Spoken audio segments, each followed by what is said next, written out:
machine.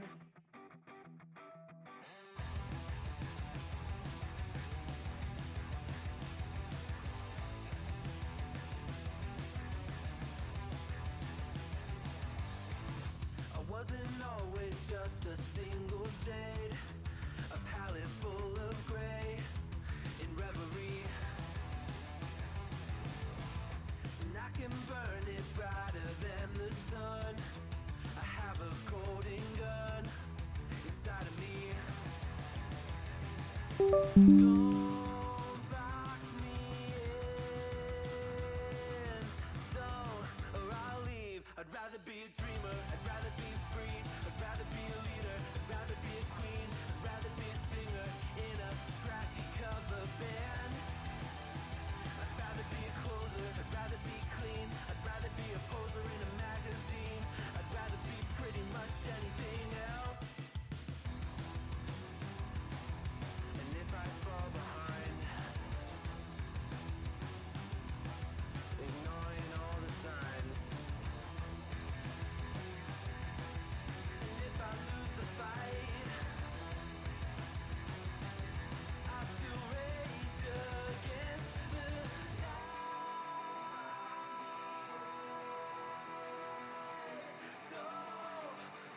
I'd rather be a dreamer, I'd rather be free, I'd rather be a leader, I'd rather be a queen, I'd rather be a singer in a trashy cover band. I'd rather be a closer, I'd rather be clean, I'd rather be a poser in a magazine, I'd rather be pretty much anything else than your machine.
Welcome to the Wednesday stream. I think it is Wednesday. Welcome everybody. I hope everyone's doing all right.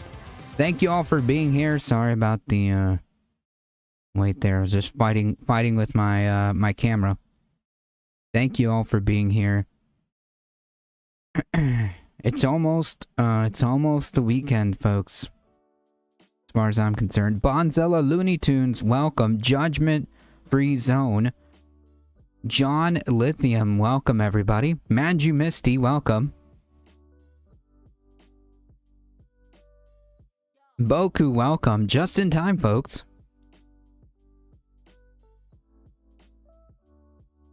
I hope everyone's doing alright. Every day is a Friday if you have a good attitude. True!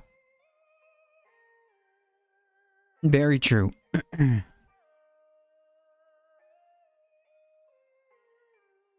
All right, folks, we gotta get started so we can skedaddle on out of here pretty quickly.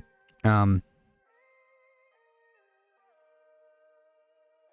if you want to support the channel, keep doing what you're doing, folks. Spreading the word far and wide is one of the better ways of supporting this channel. We on the YouTube side, we are at 100. We are at 450 subs. That means there is 50 subs left. And I need you guys to find me 50 subs to get to 500. Bonzella coming in with the 60 biddies. Thank you so much. I appreciate that. Thank you. Check out some of the links here if you want to support the stream directly. Judgment Free Zone gifting a sub. Thank you so much. I appreciate that. Heck yeah, thank you. Folks, join the Discord. And check out the Substack. Do all the things, folks. Thank you so much. Judgment Free Zone coming in with their own tier 1 sub. I appreciate that. Thank you. Thank you so much. With a, with another, gifted sub. Thank you. Ooh.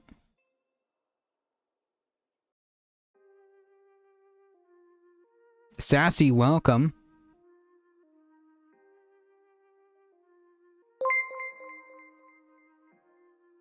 Another gifted sub. Thank you so much. I appreciate that.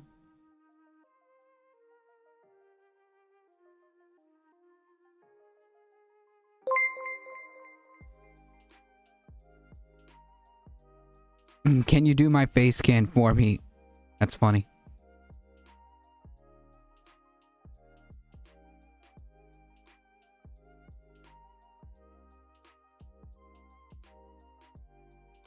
Five tier 1 subs. Wow. Okay, so that's what that was. I don't know why it just gave me one notification. Thank you so much, Judgment Free Zone. Cognizant, welcome. Hype train going on. Look at that. Thank you, guys. Heck yeah. John Lithium giving out 5 gifted subs. Thank you so much. The sub goal is reached. Look at that. Boom. Heck yeah, folks.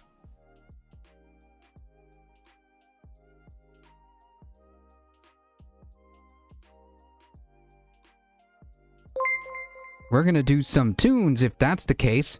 I wanna be at the RNC. I wanna see Patricia McCloskey. I wanna scream for the GOP. I wanna sit Level with 4 Dan hype train. Bongino. I wanna show him the American flag. Eggs behind the toilet in grandma's basement. I wanna ask him if he'll be my dad. I wanna change my name to Nick Bongino. I wanna tell him about the man in the stairs. He kinda looks like Dan Bongino. Grandma tries to tell me not to go down there, but I would be safe with Dan Bongino. I wanna be at the RNC. I wanna be like Dan Bongino. I wanna be at the RNC. I wanna be like YouTube is not letting me type. I know there's some I don't issues. like them putting chemicals in the water that turn the friggin' frogs gay. Do you understand that? Turn the There's some friggin' issue with frogs YouTube. gay. Serious crap. Gay. Frogs, friggin' frogs. It's not funny. I'm gonna say it real slow for you. Gay. Frogs.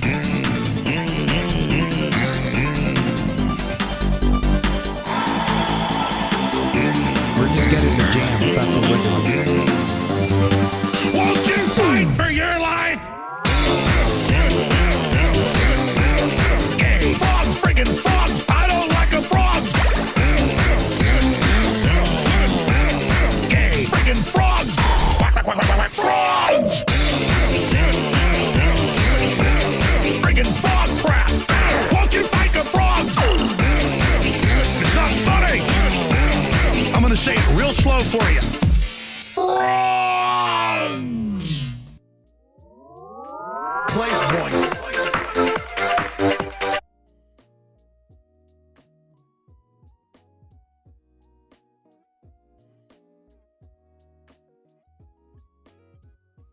Systems, the company store, the paradigm of absolute control. And that's why we're just out here doing simple YouTube is things, not letting pointing me out that we're type. meant Is to be it, in nature and be um, natural. And this is where we find the source that God made to transcend the New I World know Order. that this has been That's like why they a want to try to keep us out of problem. it. I don't know if it's just one person. I've had enough of these people. They're a bunch of Christian murderers scum. They're on giant death factories keeping babies alive and selling their body parts. What more do you need to know about these people? I go out and face these scum.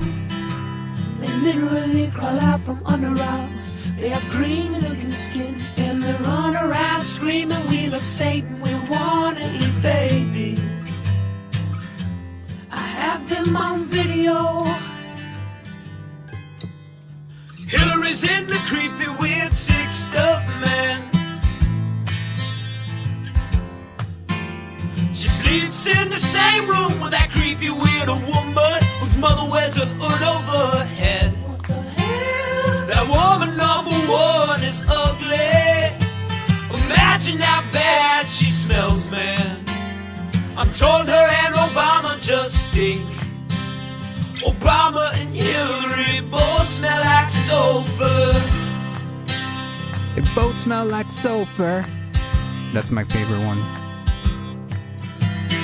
Literal vampire pot and the goblins are hobbling round coming after us. My spirit gets close to that evil and I feel it go.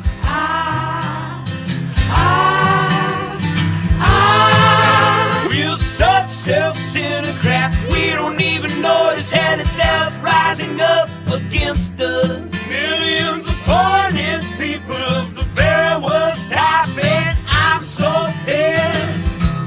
Yeah, so Gonna fun. stab your daughter at the mall. We're gonna stab your wife, your son. We're gonna stab you with a butcher knife, and then the police chief is gonna say, we love our Somalis, we love our Muslims. Oh, they're so good, oh, they're so sweet. I was watching Fox News as I worked out this morning. That's the best part of that video, I'm telling you. We got one more just because you guys have been so generous. That was really awesome. A level 4 hype train was completed. So we get one more jams and then we're getting into it. Times the best orgasm. You're going to live in a tank and be tied into this virtual world. You'll be able to wire your head in and just get unlimited pleasure. It'll feel like 10 times the best orgasm for 3 days if you want straight. They're taking the DMT. Hitler took the DMT. Stalin took the DMT. Mao took the DMT. The DMT. Hitler took the DMT. Stalin took the DMT. Mao took the DMT. The DMT. Hitler took the DMT. Stalin took the DMT. Mao took the DMT. The DMT. Hitler took the DMT. Stalin took the DMT. Mao took the DMT. The DMT. of Truth Frequency Radio. They believe they're communicating with entities. They call them clockwork elves. I'm not going to get into what they're interfacing with. They believe they're in contact with off-world groups. Chris Geo, Truth Frequency Radio, he takes it. You see the elves, little green hats. We're in trouble, ladies and gentlemen. We're in trouble. The clockwork elves, all of it, I shouldn't even get into it. There's a reason they're all whacked out of their minds. They're taking DMT. Oh, it's Bruno. And the point is that their whole science is way ahead. We don't even know what they've got. They're in power because they're taking the DMT. Hitler took the DMT. Stalin took the DMT. Mao took the DMT. Chris Geo took the DMT. Hitler took the DMT. Stalin took the DMT. Mao took the DMT. Chris Geo took the DMT. You think they're all a bunch of old men? They're in power because they were into Michael this stuff Hassler, welcome. 70 years ago. The DMT. They were jacking DMT 70 years ago. They were injecting it. They're taking the DMT. Hitler took the DMT. Stalin took the DMT. Mao took the DMT. Chris Geo took the DMT. Hitler took the DMT. Stalin took the DMT. Mao took the DMT. Truth Frequency Radio took the DMT. I shouldn't even get into it. I shouldn't even get into it. That's my favorite part. Welcome, folks, to the show. Yeah, you guys made this possible, okay? You guys kicked off a hype train. So that's what happens. Thank you all. I appreciate the support. Bruno from YouTube. I think there is something happening going on with YouTube because I've heard reports that people are unable to type in the chat. There's been really bad problems. I haven't experienced anything personally because I haven't been in YouTube chat, but I have seen that certain people are having trouble. It's not just you. I think it's like it's an issue. It's definitely an issue, and I believe it's on YouTube's end. Let's get started, folks, because we got a lot of stuff to cover and not that much time. So let's get started. I shouldn't even get into it.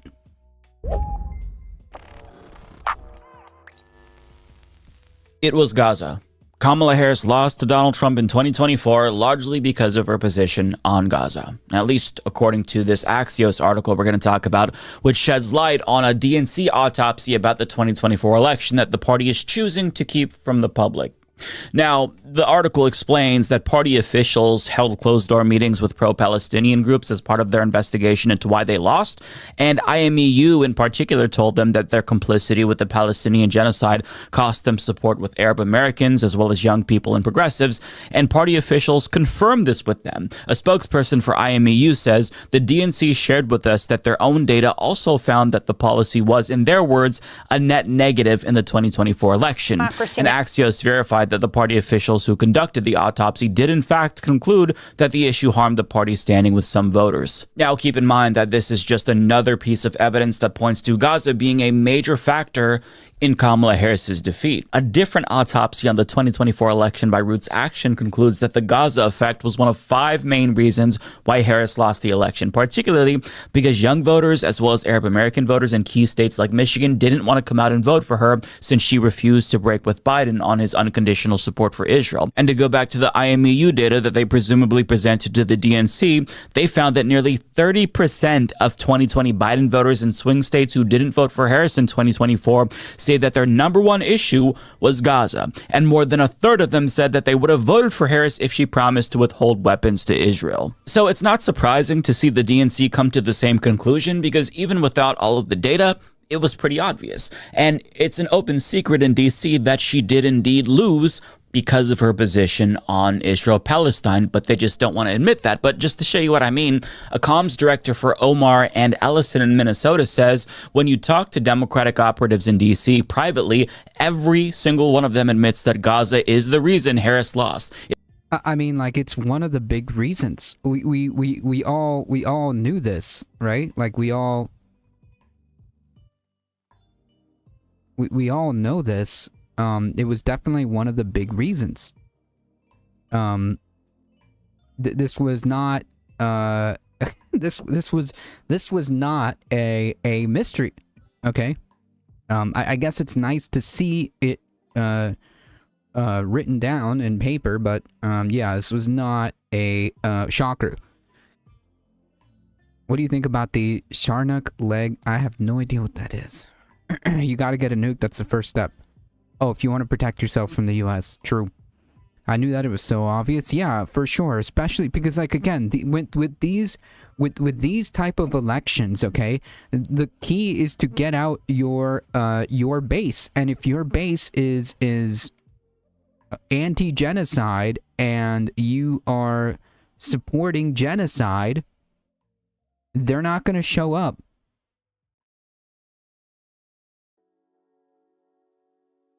Soul Life, welcome. Bruno's hidden. There's a lot of people that are being that are having problems with YouTube chat. It's not just Bruno. It's not just Bruno. I haven't tried it myself, but yeah, I've said this earlier. There's several people who have said that they're having issues typing in chat. We even had a mod say that they were having issues as well. Like it's a YouTube-wide problem with certain folks. I don't know if it's like on an account to account basis. I don't know why. I don't know what is happening with some of these accounts, but they're not able to chat. And I don't think it's because they're shadow banned or hidden. I think that there's like an issue with YouTube. I could be wrong. I could be 1,000% wrong. But yeah, it's not just Bruno. In my opinion, the Dems not only lost our votes, but also lost thousands of their best advocates who could have also gotten more votes for Dems due to the Gaza policy. Right, exactly. I wonder what Israel has on Harris. It's just a lot of the politicians. There's a lot of AIPAC money circulating in American politics. That's just how it is. It's not good, but there's a lot of AIPAC money floating around in politics, whether it be the Democratic Party. It's just it. It's bought. It is universally believed, and nobody will talk about it publicly. It's why the DNC didn't publish its post-mortem. But it's not like they weren't warned, because Waleed Shahid adds, for over a year, I warned operatives, pollsters, and Biden-Harris staff that Gaza policy was costing us votes. I was told it wasn't in the... Israel has nothing on Harris. She doesn't want to lose votes by criticizing Israel. Right, because she's bought by AIPAC. Right, that was my opinion before Epstein. I mean, like, I don't know. I didn't really see any stuff regarding Harris or even Biden really much regarding Epstein on the Epstein stuff. I could be wrong, but yeah, I mean, it's just assumed that there's a lot of money slushing about, and that's kind of like the default. That's my default position. Yeah, or money, right? That's just kind of my default position. Is just like the slosh of money. Rolling about. Numbers. After the election, some conceded it was a political calculation that shifting risked Harris looking too liberal to voters and donors. In the end, risk aversion and condescension masqueraded as wisdom. It cost lives, it cost trust, it may have cost an election. So the Democratic Party's base wanted a weapons embargo. I get that. Trust me, I get that. I know but my conspiracy theory radar has been way off, apparently. Or for Harris to condition aid at a minimum. And she refused to listen, even though they couldn't have possibly been more clear, even though we all knew this was a possibility. And because she chose to not listen, she paid the price for it. The whole party paid the price for it. As a matter of fact, we're all paying we are all paying the price for it.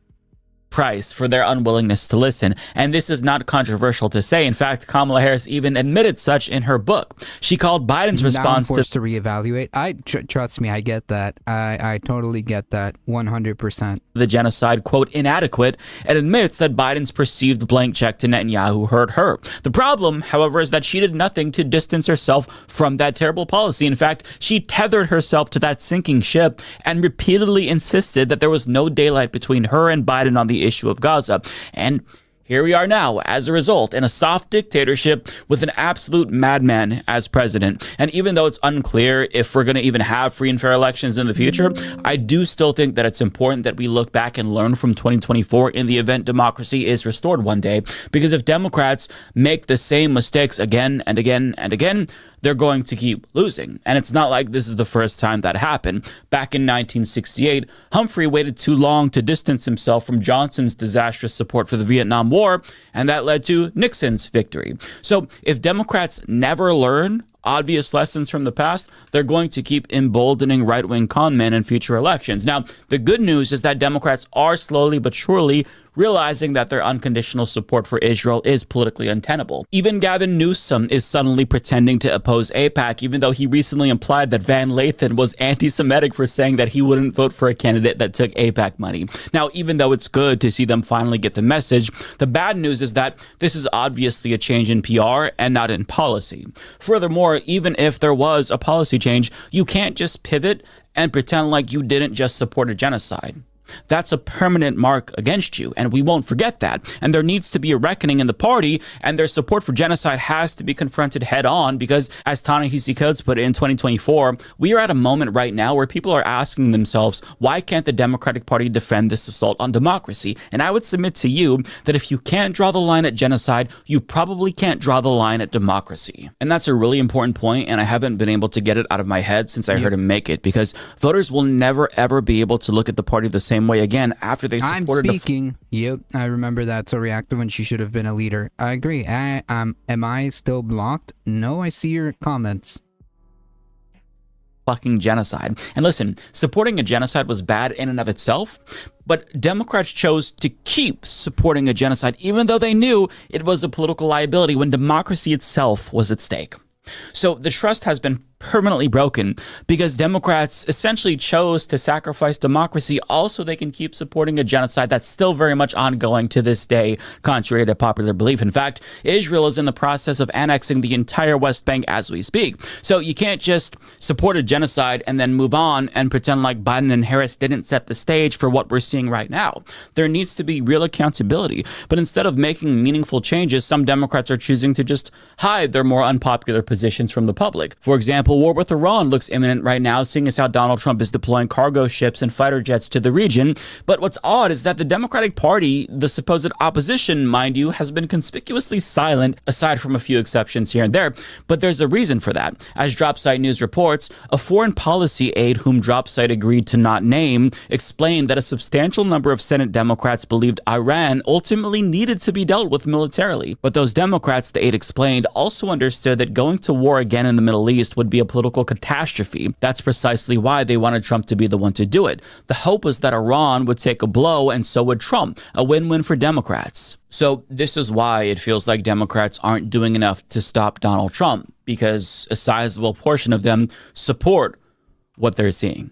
And this article refers to the Senate Democrats who are just quietly crossing their fingers and hoping that Trump invades Iran. But I don't want to make it seem like they're all keeping their mouths closed, since a lot of them actually are pretty open about their support for war with Iran. You've seen this massive buildup in the Middle East, the president threatening to strike Iran. Would you support that? I'd want to know what the president's goals are. I'd want to know what his objectives are. Look, we know the Iranians. This guy is so loathsome. These are the bad guys. These are the folks these are the people who are the largest exporter of terrorism around the globe. You will find no sympathy from me when it Actually,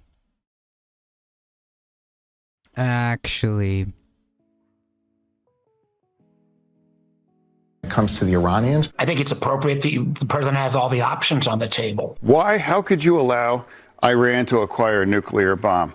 Now, people have always said that. Well, you know, he actually did something to actually prevent Iran from doing that. If they have 900 pounds of near weapons grade uranium, why wouldn't you strike that? Why wouldn't you hold them accountable that way? And now here we are again. And now we've demonstrated that's the only thing Iran ever responds to is strength and power and hit them. And if they want to hit them again, because I don't think you can't really trust and negotiate with them. You can't negotiate with cancer. You have to attack. English comments are being filtrated. The majority that I've said has been deleted. No, I think it's a problem with YouTube. And go right at it with superior force. I mean, with Democrats like these, who needs Republicans, right? And let's not forget that the leader of the Democratic Party, Chuck Schumer, attacked Donald Trump last year for being too soft on Iran before he later bombed Iran. So I guess Trump proved to him that he's not soft on Iran. He's not Taco Trump after all, and he's about to do it again. And Schumer is quiet.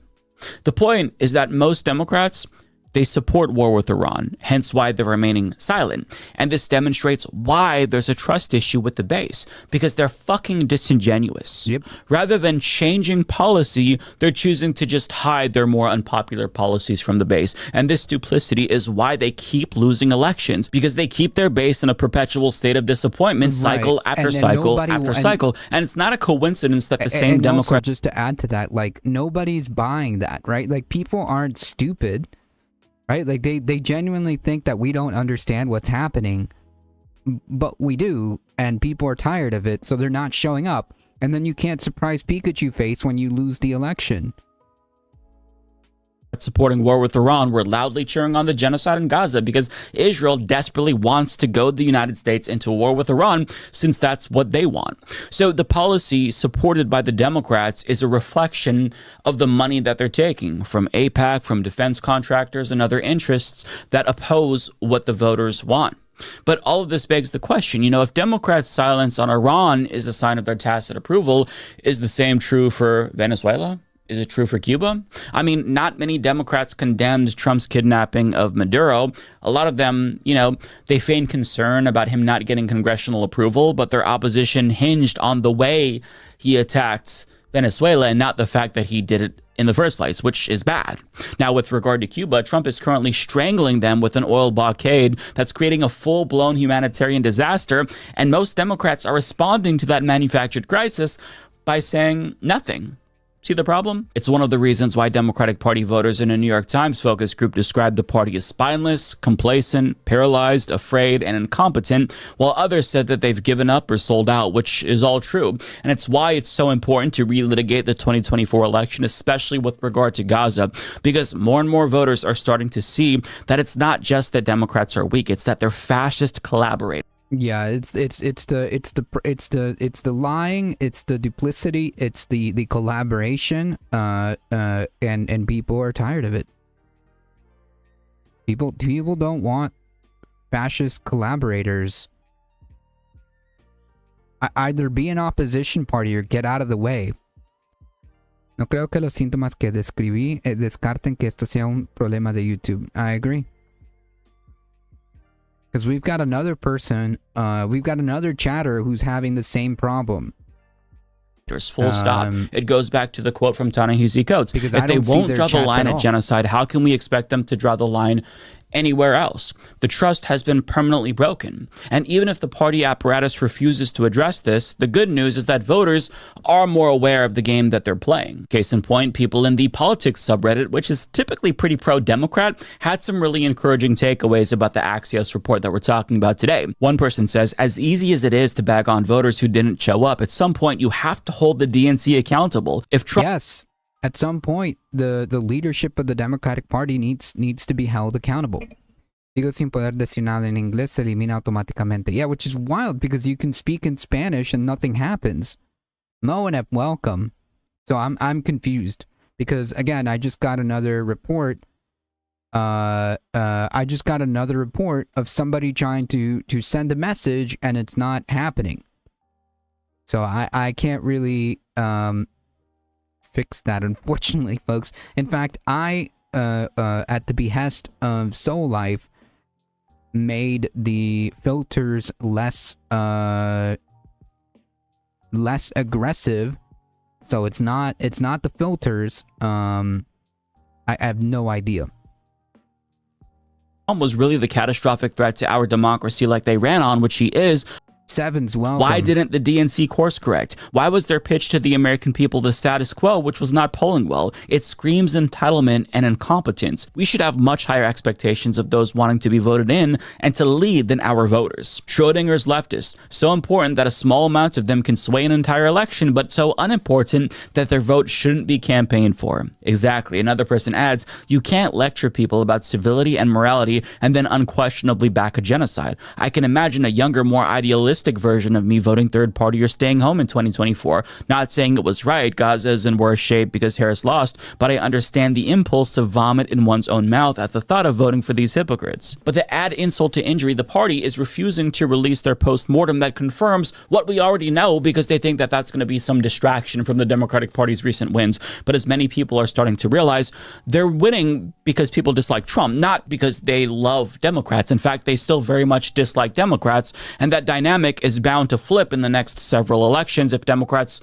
refuse to change a thing. But I mean, if you expect them to change, don't hold your breath because they're not going to change. They would have already done so if they were planning on it.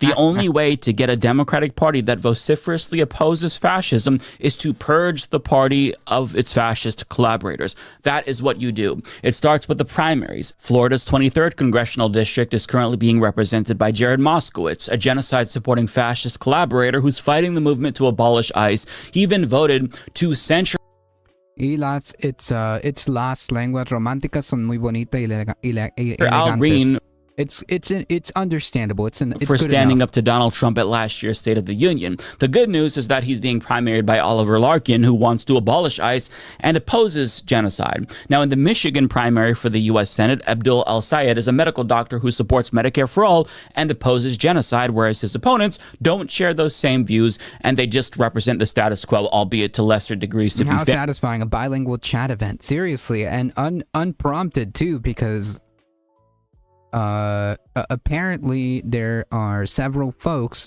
and this has been going on since earlier in the day. They simply just cannot chat. No messages are getting through. This is not happening on just on this channel either. So it is. I don't know what is happening, honestly. But in the 9th district of Illinois, Kat Abu-Ghazala literally put her ass on the line and got assaulted for resisting ICE and is now being sued by the Trump administration for impeding ICE. So she's obviously in favor of abolishing ICE, but she also supports all of the policies that would make Democrats more electable, such as Medicare for all and a weapons embargo on Israel. These are the kinds of Democrats that you have to vote for if you actually want to stop fascism. And there are dozens of others just like them, which are often highlighted by the Secular Lefty YouTube channel, which I'll encourage you to subscribe to again. But even if you're more moderate and you don't agree with progressives, still you have a reason to vote for the most progressive candidate in every single primary if you want to stop fascism, because progressives have proven time and again that they're the only ones in the party willing to fight Donald Trump. Echo Wrestler Dragon, welcome. Come to the Twitch side. Sisfian Task, welcome. Hola. Maintenance solving in less than 2 hours. Oof. Because there's no question about whether or not they oppose what he's doing. They oppose the entirety of his agenda. And one last thing that I'll say is that I'm not trying to create a false equivalence between Democrats and Republicans, because both parties are not the same. Even on the issue of Gaza. In fact, Trump's ambassador to Israel, Mike Huckabee, just created an international shitstorm in an interview with Tucker Carlson for saying that he'd be cool with Israel just taking over the entire Middle East. So, my goal here in criticizing Democrats isn't to obscure the differences between both parties. It's to make the Democrats a better party so they can beat Republicans in every single election. Because if 2024 taught us anything, it's that simply being less bad than Republicans is not a winning strategy. You have to give people something to vote for and not bank on them coming out to vote for you because they're voting against something. And no, berating voters election after election isn't going to move the needle either. If you want things to get better, you have to demand more from the people with power. And if they refuse to listen, then you need to vote for better candidates in the Democratic Party primaries. Yeah, and if you keep voting, I also want to add that it is not our responsibility to win elections for Democrats. Okay? Does that make sense? It is not the voters' responsibility to win elections for candidates, regardless of party, right? You can't blame the voters and wag your finger at voters who didn't come out for you, okay, and put this on them. I think that is unproductive, and it goes to show that it doesn't seem like you understand the point. You don't get it. It is not our responsibility to run your campaign for you, okay?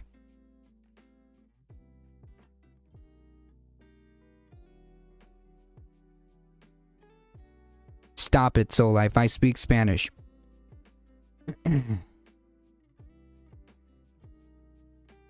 Llevo 2 años aprendiendo español con mi compañero de piso. Aún necesitaba usar el traductor para leer esos comentarios. I mean, that's not bad. Nice.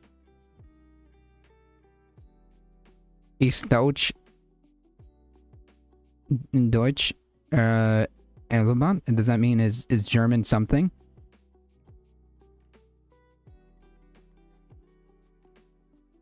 Hablo un poco de español. That's awesome. Yeah, you sang. I'm stoked. I understand Spanish too. Spanish was my first language. Spanish, believe it or not, is my first language when I was a kid because my parents didn't really speak English. I was an Esau kid. Tired-ass centrist, do-nothing Democrats in primaries, when there's usually a viable alternative who's progressive, you shouldn't complain because you're getting exactly what you're voting for. You think you just fell out of a coconut tree? Yeah. Oh my god.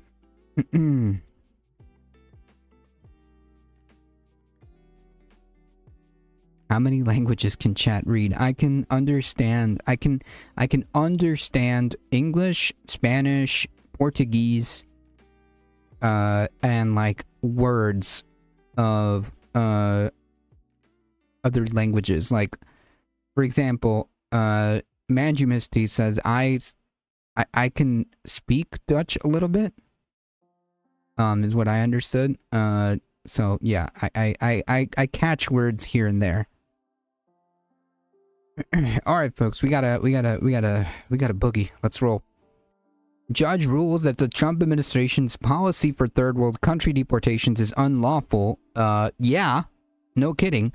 A federal judge ruled Wednesday today that a Department of Homeland Security policy that allows immigration authorities to deport migrants to third countries that are not their own without first giving them notice or the opportunity to object is unlawful, and I would say also immoral and disgusting. Like, why would you send people to a place that they've never been to or have no ties for? The cruelty is the point. Yeah, todos somos hispanohablantes ahora. We are all Spanish speakers. Ladybug, see, I can see that. I can see that.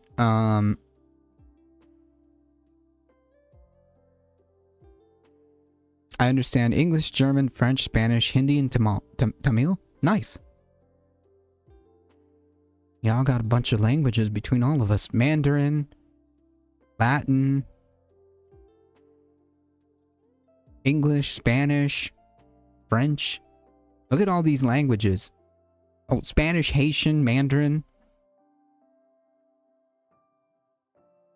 U.S. District Judge Brian Murphy in Massachusetts sided with a group of non-citizens who filed a class action lawsuits against the Department of Homeland Security last year.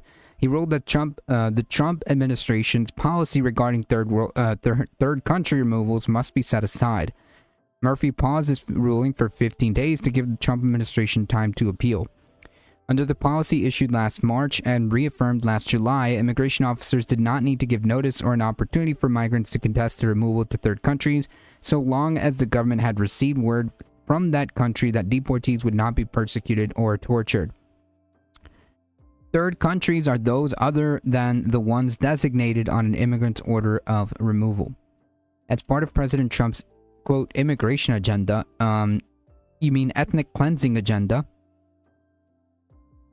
Chinga la migra, and mass deportation campaign, i.e., ethnic cleansing, his administration had approached nations like Costa Rica, Panama, Rwanda about accepting migrants who are not their citizens. It also entered into an arrangement with the government of El Salvador to detain Venezuelan migrants at the mega concentration camp CCOT. The policy allowed for migrants to challenge the removal, but only in cases where they affirmatively state a fear. Immigration officers, the policy said, will not affirmatively ask whether the alien is afraid of being removed to that country. If the government determined that the migrant would more likely than not be persecuted or tortured in the country of removal, the government could then designate another country for deportation or refer the case to immigration court. But Murphy ruled that the Trump administration's third country removal policy violates the federal immigration law and migrants' rights to due process. Yeah.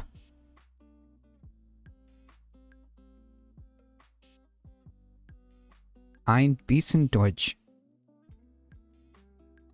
I something German. I understand German. I read German.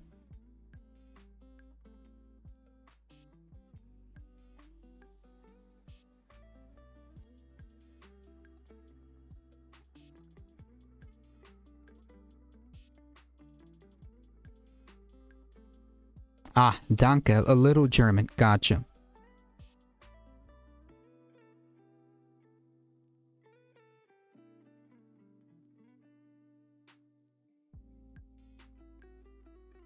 Imagine having to use an entire other language just to get past YouTube.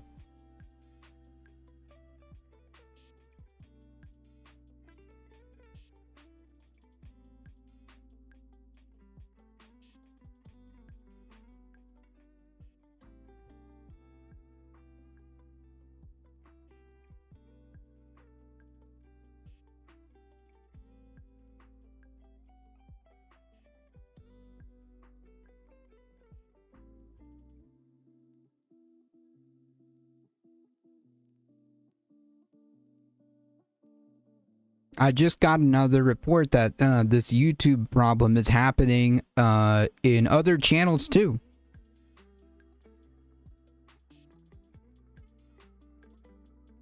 In friend of the channel in this space, contributor Pep Talks is also experiencing this issue. So, yeah. Death to America. This new policy, which purports to stand in for the protection Congress has mandated, fails to satisfy due process for a raft of reasons, not least of which is that nobody really knows anything about these purported, quote, assurances. Whom do they cover? What do they cover?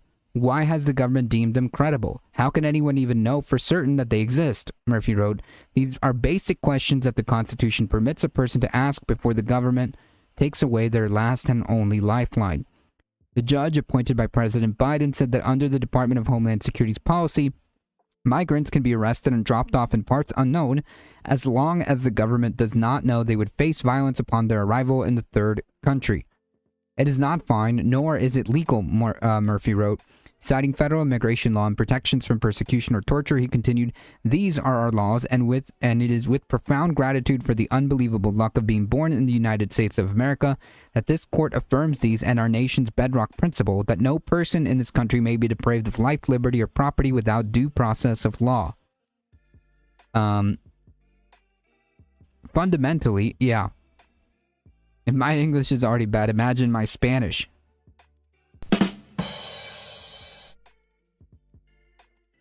Chinga la migra. Big fan.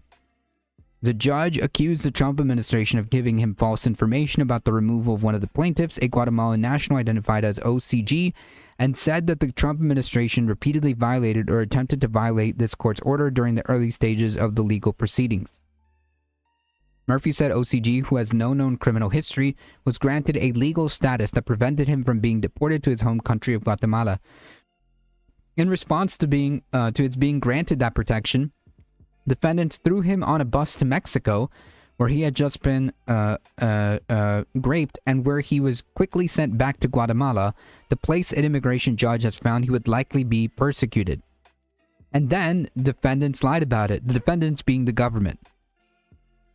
Murphy also accused the DHS of putting an incendiary gloss on its policy that ignored migrants who had been granted protection from being sent to their country of origin. The subset of people, he said, was targeted by the administration's third country removal policy and have personal characteristics that put them at risk for persecution and oppression around the world.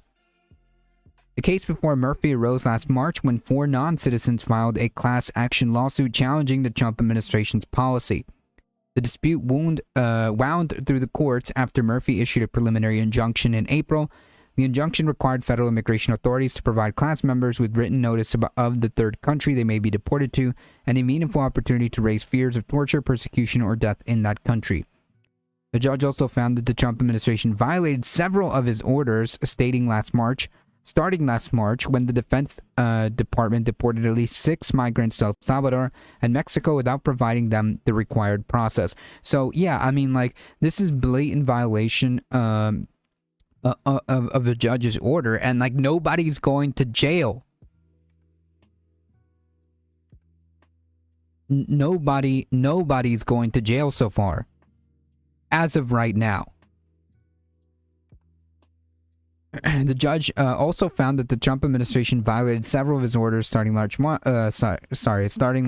when the Defense Department deported 6 migrants to El Salvador and Mexico without providing them the required process. Then in May, Murphy ruled that the White House had violated his preliminary injunction after the Trump administration attempted to remove a group of men with criminal histories to war-torn South Sudan with less than 24 hours notice and no chance for them to raise fear-based claims.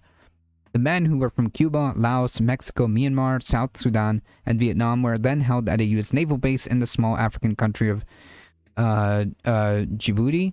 And after Murphy ruled that the Trump administration's attempt to send the men to South Sudan unquestionably violated his order, a U.S. immigration official revealed in a court filing that the migrants were being held in a conference room in a converted shipping container and detailed deplorable and dangerous conditions faced by personnel who were guarding the men. The Trump administration filed an emergency appeal all the way up to the Supreme Court, seeking to lift Murphy's order, and the High Court said last June that immigration authorities could resume deportations to third countries while legal proceedings continued in the lower courts.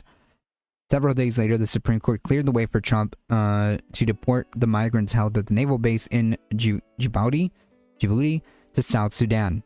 So fantastic stuff. I mean, just violate court orders left and right. And nobody's in jail yet. Nobody's in jail yet.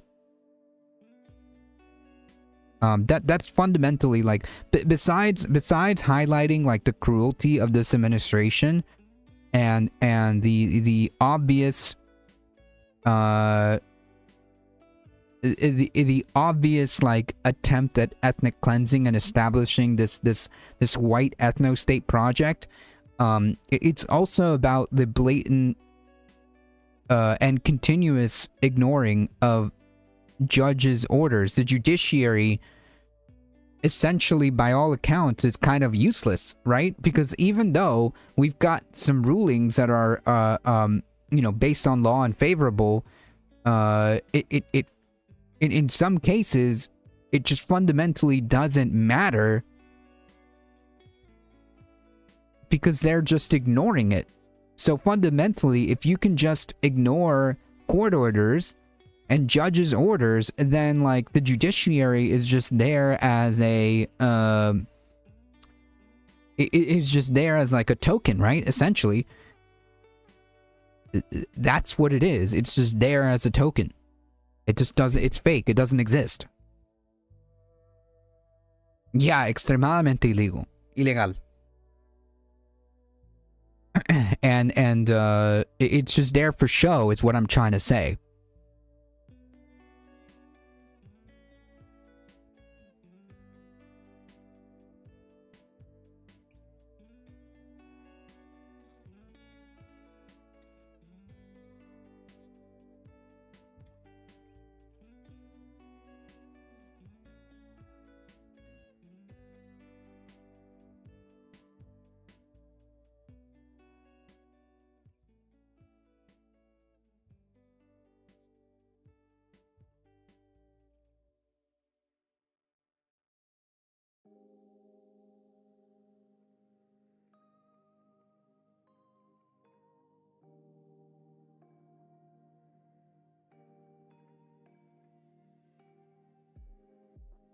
Silencio, presidente. Silencio, presidente. Yo hablo español.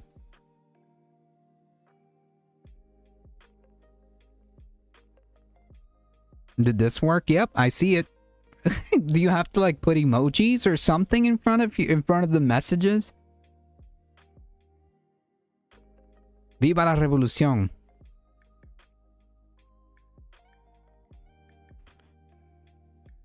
States sued Trump administration over changes to vaccine recommendations for children. So we'll see how this turns out. More than a dozen states, including California, sued the Trump administration over its rollback of vaccine recommendations for children, calling the move an illegal threat to public health. Yeah, agreed. Agreed. And the states argued that the CDC put children's lives at risk when it announced last month that it would stop recommending all children to get immunized against flu, rotavirus, hepatitis A, and hepatitis B, some form of meningitis, and RSV.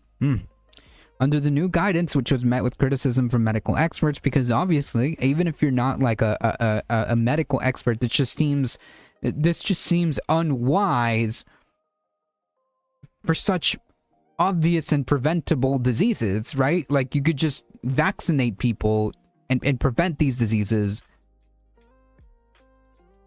But okay. Under the new guidance, which was met with criticism from medical experts, protections against those diseases are recommended for only certain groups deemed high risk, or when doctors recommend them in what's called shared decision making. Yeah, the whole point it's for everybody to have the vaccine, right? Like if you're trying to protect the population from whatever disease, right? Like it's the inverse, right? You want to have as many people vaccinated as possible in the effort to protect the vulnerable people, the high-risk people who may or may not be able to get the vaccine, or who may be at extreme risk,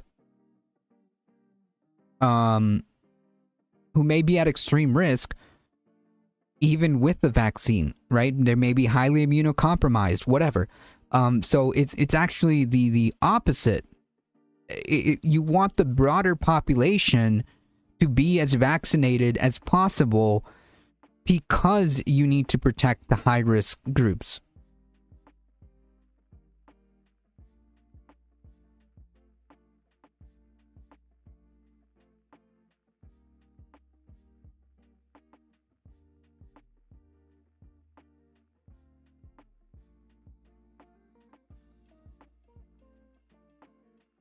The next revolution will not be televised. It's ciencia. She blinded me with science. Wait, is that how that song goes?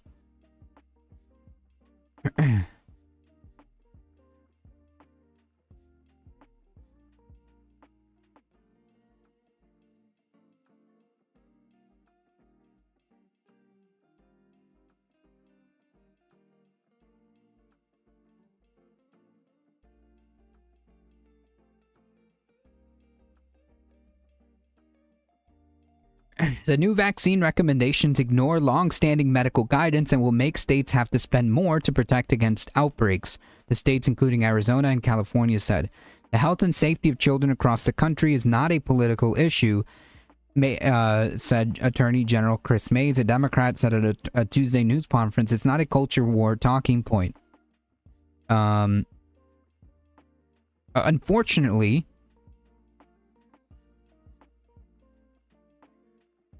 Unfortunately,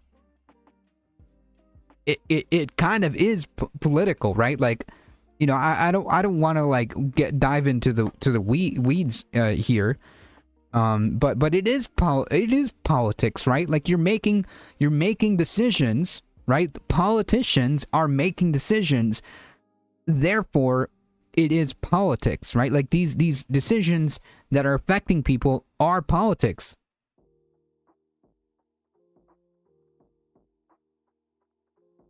Yes, you can, Bad Lefty. I guess you can just copy paste it with that. YouTube is being wild today. Thomas Dolby is my jam.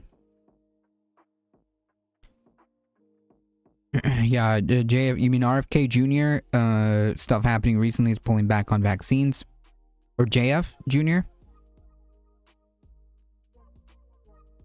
It is not a culture war talking point. Emily Hilliard, a press secretary for the Department of Health and Human Services, blasted the complaint as a publicity stunt dressed up as a lawsuit. Oh, yeah, RFK Jr. Yeah, of course. Big anti-vaxxer.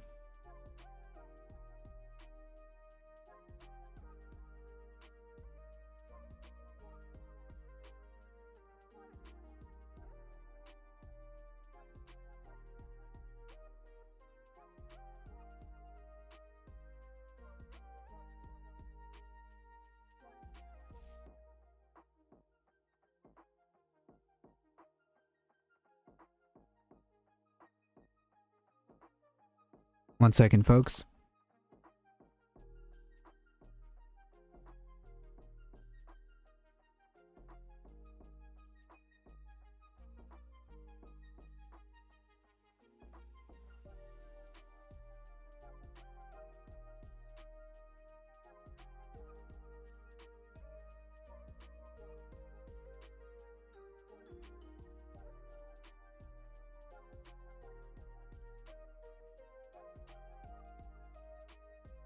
Wolfglen, welcome.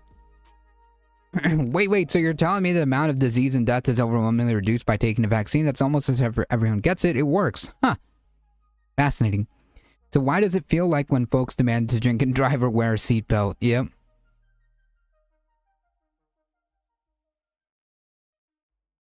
YouTube is kinky. They have to get the kinks out. I think I'm funny.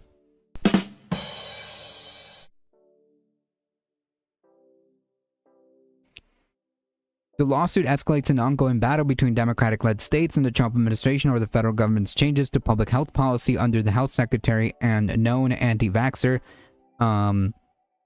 Robert F. Kennedy Jr. The Trump administration has laid off thousands of workers at federal public health agencies, cut funding for scientific research, and altered government guidance on fluoride and other topics.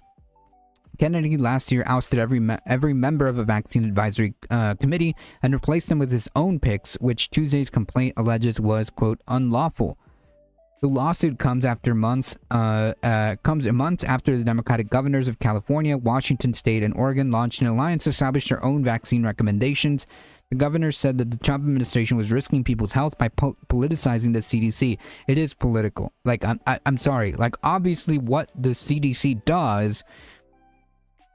And what the CDC does and the people that run the CDC, the scientists, all those people may be apolitical, but it is a body, right? Like it's a politic body that's led by someone picked by a politician, right? Anyways, states, not the federal government, have the authority to require vaccinations for school children, though the CDC's requirement typically influence state regulations. Very cool.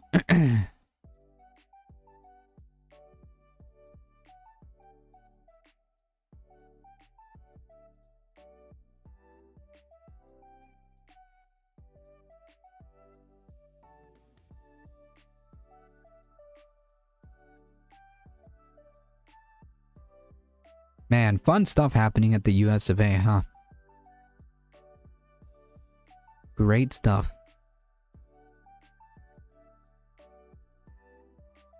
So the other stream, we briefly talked about the Supreme Court ruling against Trump with the tariffs, and Trump now threatening to impose 15% tariffs across the board using another law. I don't know how that's going to play out, but as it turns out, corporations are greedy. I know it's a shocking revelation, but the damage is done. Why prices won't drop after Trump tariff ruling, according to economists? It's because that's just how capitalism works. Like, why would companies lower prices if they can already charge you whatever price they're doing? So like, if a company is selling their screwdrivers at $10, right, and all these tariffs have made the screwdrivers now $15, the tariffs are gone. Why would I drop down the price if people were paying $15 just yesterday? Yeah, I see you, Soul Life. Test. I see your tests. Maybe for some folks it's working, depending on region. I don't know. But I do see the messages. Hyperinflation is always where capitalism ends. Consumers likely won't see cheaper prices at grocery stores or shopping malls, economists say, despite the Supreme Court striking down many of the president's tariffs. There are a couple of reasons why. For one, the president has many tools to impose tariffs, and the court decision last week only deemed one of them unconstitutional. Within hours of the ruling, Trump said he was using a different law to reimpose taxes on global imports. The administration has made it very clear that they're not turning away from tariffs. So, that's it. I wish the whole yo-yo stuff would stop at that the president is doing with stocks and economy. Like, I don't know a lot, but I know how my life is, and it hasn't changed much with all this madness. Yeah, but like they're purposely doing the crash. It's a rug pull, right? It's effectively a crypto scam, right? I see your messages.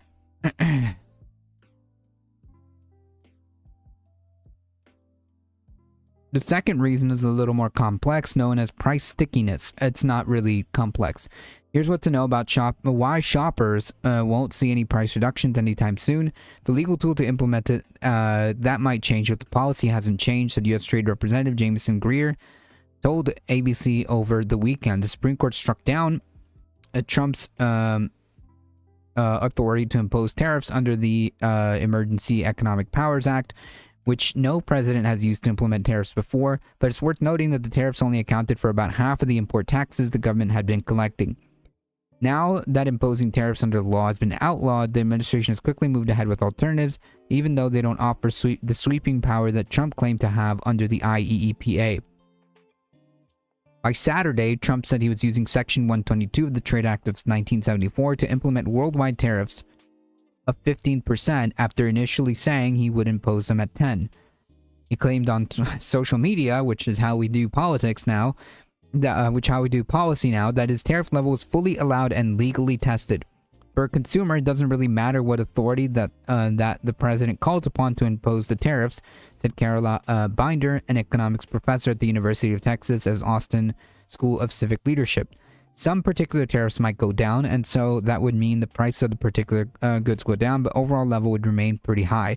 Yeah, and I would even dispute that, because again, why would you charge less if people are already paying the $15 for your screwdriver? Why would you drop it back down to 10 and lose that money? Goldman Sachs analysts seem to agree. We estimate that the further impact on consumer price will be minor from here. The analyst wrote over the weekend, noting that the bulk of the companies passing on extra tariff costs to consumers has already occurred. Similarly, analysts from the Peterson Institute said tariff rates are set to similarly overall to their level prior to the court ruling, so consumers will continue to feel this tax increase. Prices will likely be higher at the store because the longer tariffs last in whatever form, the more their costs are passed through to consumers. Yep. So yeah, again, tariffs are a tax on the consumer ultimately.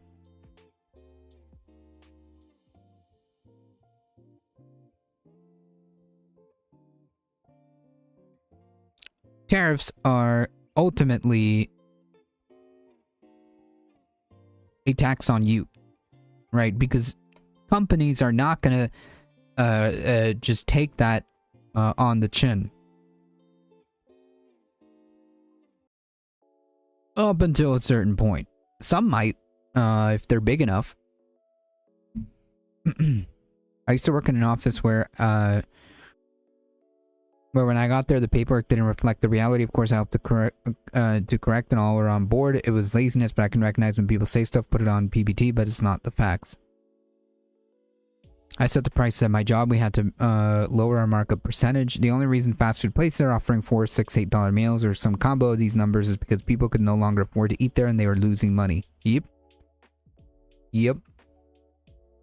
Tariffs under Section 122 technically have a 150-day limit, but Bender says after 150 days, if Congress doesn't extend the tariffs, it seems that the president could just let the first set of tariffs expire and then declare a new set again.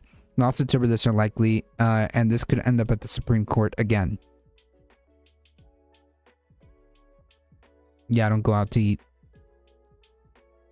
It's expensive. It's expensive. Section 301 of the 301 of the Trade Act of 1974 allows tariffs in response to unfair trade practices of foreign countries, while Section 232 of the Trade Expansion Act of 1962 allowed tariffs on certain national security grounds. Section 301 tariffs on China have been in place since Trump's first term. There's also Section 338 of the Tariff Act of 1930, a never used authority to use tariffs to retaliate against a foreign discrimination against American goods. Imposing tariffs under these laws all have stipulations and limitations attached, and the administration's rationale could be challenged in court. Still, we're going to see tariff relief in the longer run, and businesses know that. we're not going to see tariff relief in the long run, and businesses know that. And also, again, even if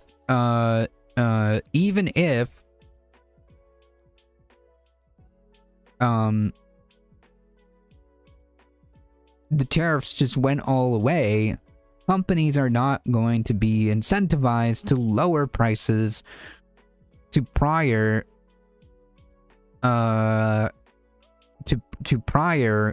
levels. Why would you? Why would you do that? And this is merely a test. Yeah, it works, folks. That seems to be works. That seems to work. Unfortunately, again, this is probably a YouTube problem across the board. I'm hoping that maybe by tomorrow it gets fixed. But yeah, at this point, there's not really much I can do.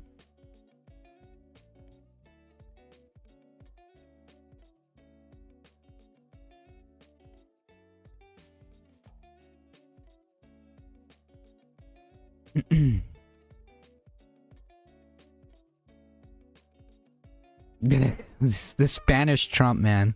The Spanish Trump kills me.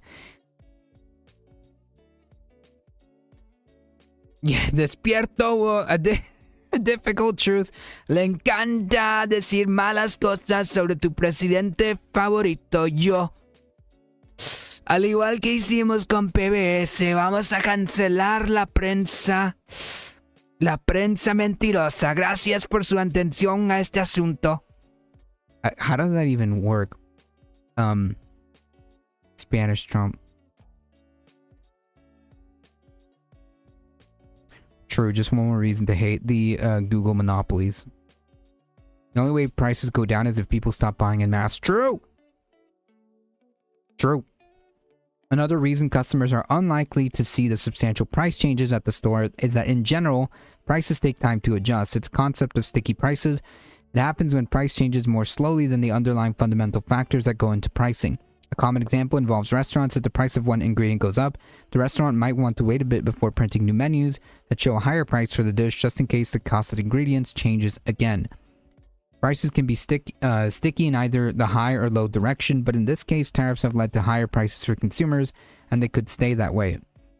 The companies that have raised prices in response to tariffs are finding out whether consumers are willing to pay more for the stuff all along, and that's what I was talking about earlier, which is they'll just keep it there.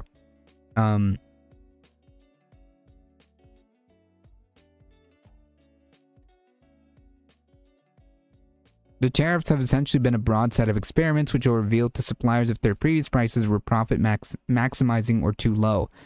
Marketing professor emeritus at Harvard Business School Robert Dolan told NPR last year, suppliers may keep prices high if people keep paying tariffs or not. Laughs in Spanish. Also, many businesses, especially medium-sized businesses, are still catching up to tariffs and adjusting how much of the cost they are passing on to customers.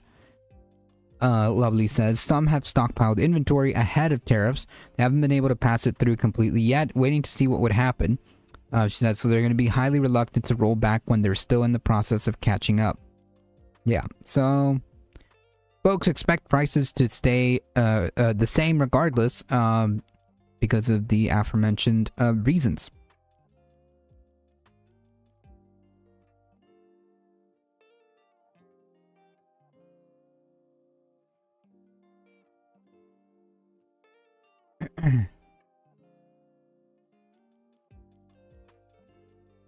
Good stuff happening in the US of A.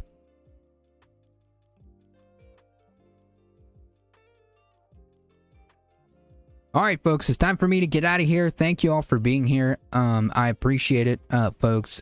Tomorrow, we'll see if there's a stream tomorrow. I may have some stuff to take care of tomorrow, so we'll see if there is a stream. If not, then we'll proceed as normal. Just be aware. I'll always post you know, on the Discord, and I'll post on Blue Sky. I'll post on Blue Sky if there's if I change my schedule. But we'll see what happens tomorrow. Thank you all for being here. I appreciate you guys, and thank you for the massive support. How many? Oh man, I should have done this this poll. I'll do it next time. I'll do it this time. I don't know why, like, I read it as a message. I'll do the poll next time, Michael Hassler. Thank you all for being here, and thank you for your support. The massive hype train, you guys got it to level 4. Awesome. Hasta mañana, possibly. No recap on the State of the Union. I didn't watch it. You know, there's so many things that there's going on. I couldn't just watch it. But I can guarantee you that all of it was probably nonsense. And I can guarantee you that there probably wasn't much to glean off of that. The same old. America is doing great. The Democrats are the radical left destroying the country. Something about immigration and how the elections were stolen or something. I don't know. The guy talks the same and in repeat talking points that I can almost guess the talking points of the speech, regardless of stage. But yeah, I didn't watch it, so I couldn't give you a recap even if I wanted to. Así termina Trumpo, español. Otra aburrida y difícil verdad despierta, lo cancelaré. James from the internet made it 9 minutes in on stream. Godspeed to James. Godspeed to him for even making it that far, okay? The total speech was like almost an hour, wasn't it? I think it was like almost an hour, or was it less? I don't know. But Godspeed to him for even making it that far. So Godspeed to him. Thank you all. If you want to support the channel directly, check out the links there. Check out the merch store, hit the ! tip. Join the Discord. Check out my show on This Space every Tuesday at 7 p.m. It was almost like 2 hours. Really? Oh my god, no. Nope, I'm tapping out. Nope. Like, how could you even last two hours of that? Oh, no. I couldn't do it. Nope. I could not do it. I'm Just Me was almost like 2 hours. Holy cow.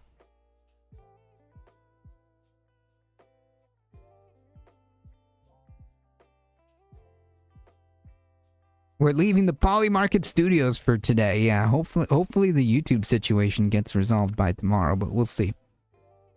Thank you all for being here as always, folks. Please stay safe. Please take care of each other. I love you all, and I hope to see you guys in the next one. See ya. Yeah, his voice grates on me, I know. His voice grates on me so much that even when I try to do the impressions, it literally, like, destroys my voice trying to do the impressions. Ground level news. Thank you all for being here. Again, see ya.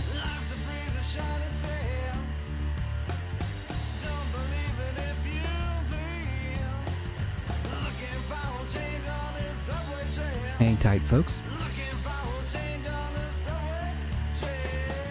Thank you for hanging, Judgment Free Zone.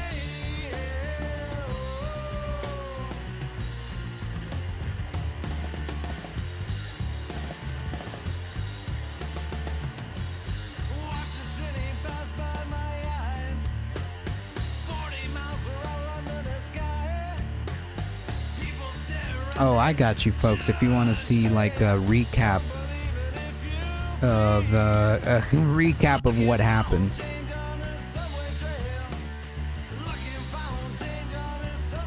I got you, folks.